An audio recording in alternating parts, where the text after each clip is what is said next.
اخواتي اللي وحشنا عاملين ايه؟ يا رب تكونوا بخير. النهارده بقى نعمل فيديو ضرب نار ما بين رضوى الشربيني وياسمين عز. يعني مواجهه نار من الاخر كده. يا رب الفيديو ده يكون يعجبكم، بس حطوا اللايك دلوقتي عشان تشجعوني، واشتراك في القناه وده اكتر حاجه بيفيدني، وتفعلوا زر الجرس عشان اول ما انزل فيديو يوصل لكم على طول. تمام؟ فالفيديو ده هنتكلم بقى من خناقه رضوى الشربيني وياسمين عز، ونشوف بقى الحوار ما بينهم، واحنا بقى ايه، نفهم الموضوع بقى، نتفاهم مع بعض. فيلا بينا نروح على الفيديو. انا مش عايزه اطول عليكم المقدمه، فيلا بينا يا اخواتي.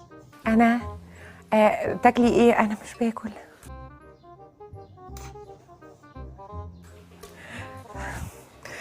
انا عامله ريجيم طول الوقت.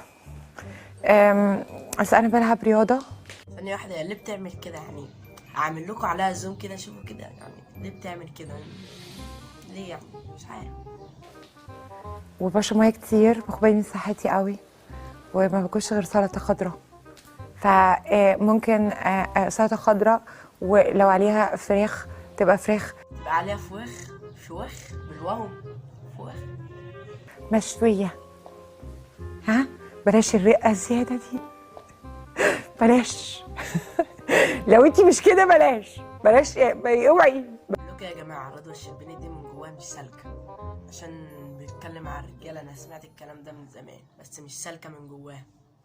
يلا اللي معايا يقف تحت معايا في التعليقات دلوقتي، بس هي مش سالكه، انا عارف. فراس بيقول لي خليكي مع الرجاله شويه. يا جماعه برضه تلاحظوا يا جماعه برضه ان الناس معلقه صوره ياسمين كده فوق الفيديو بتاع رضوى، يعني الناس عارفه كمان اللي هي ايه، يعني بتلقح عليها بالكلام. رضوى يا استاذه رضوى، احنا داخلين على شهر رمضان، وانا خليكم معاكم ليه يا فندم؟ ليه بتخنف يعني؟ هو حضرتك شايفني ان هو الديناصور؟ ايه انت شايفها ديناصور ولا ايه؟ مش عارف ايه ده. ما انا واحده ست يا فندم، يعني انا بدافع عن بني جنسي. عارفين والله، عارفين اللي انت ست، يعني مش ست والله، عارفين.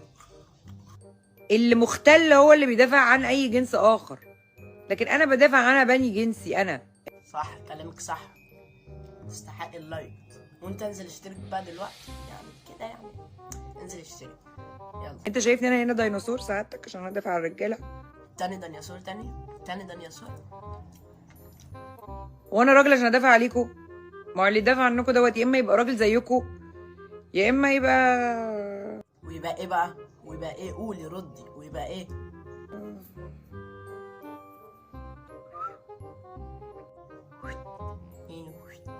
ايه دي؟ بتعرف تصفر احسن مني، بس برضو كان عايز افهم ايه اللي هو لازم انا افهم برضو ايه الموضوع. بس كده كفايه بقى، دي كنا الفيديو. انا جبت لكم رضوى بتلقح على الفيديو الجاي بقى اجيب لكم ياسمين بتلقح على رضوى. تمام؟ دي كنا الفيديو بتاعنا، واشوف وشكم على خير. بس انزل دلوقتي حط لايك وتشترك في القناه وتفعل زر الجرس، ويا رب الفيديو يكون عجبكم، واشوف وشكم الجاي على خير، والفيديو الجاي برضك على خير. فسلام يا اخواتي.